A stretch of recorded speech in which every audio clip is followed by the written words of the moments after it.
Le second livre des rois, chapitre 22. Josias avait 8 ans lorsqu'il devint roi, et il régna 31 ans à Jérusalem. Sa mère s'appelait Jédida, fille d'Adaja de Botskat. Il fit ce qui est droit aux yeux de l'Éternel, et il marcha dans toute la voie de David son père. Il ne s'en détourna ni à droite ni à gauche.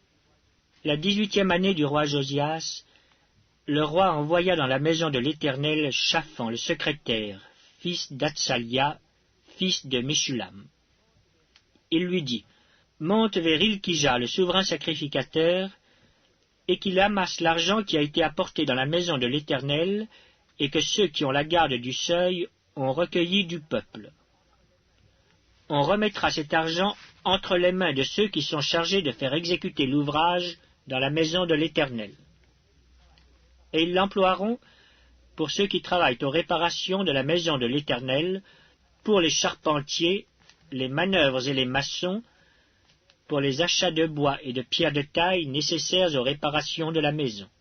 Mais on ne leur demandera pas de compte pour l'argent remis entre leurs mains, car ils agissent avec probité. » Alors Ilkija, le souverain sacrificateur, dit à Shaphan le secrétaire, « J'ai trouvé le livre de la loi dans la maison de l'Éternel. » Et Ilkija donna le livre à Shaphan, et Shaphan le lut.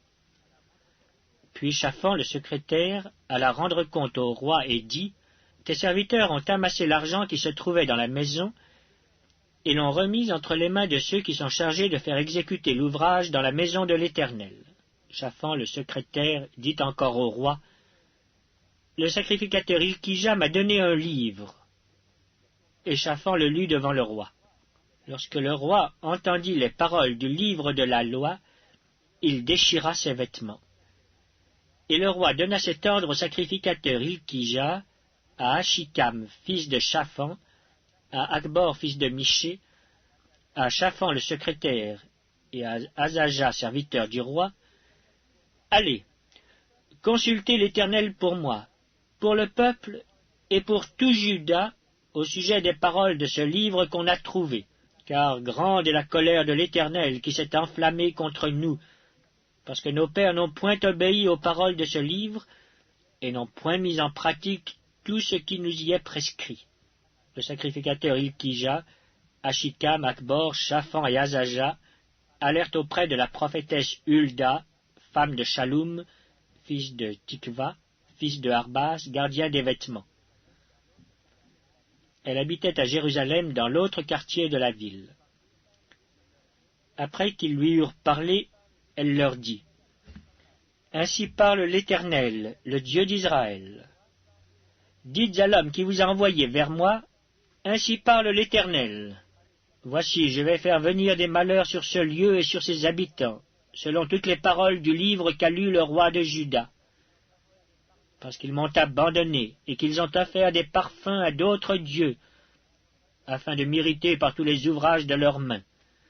Ma colère s'est enflammée contre ce lieu, et elle ne s'éteindra point. Mais vous direz au roi de Juda qui vous a envoyé pour consulter l'Éternel, « Ainsi parle l'Éternel, le Dieu d'Israël, au sujet des paroles que tu as entendues.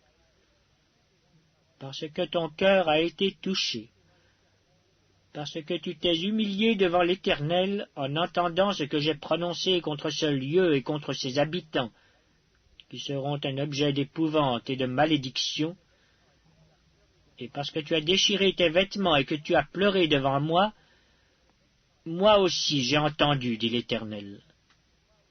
C'est pourquoi, voici, je te recueillerai auprès de tes pères, tu seras recueilli en paix dans ton sépulcre, et tes yeux ne verront pas tous les malheurs que je ferai venir sur ce lieu. »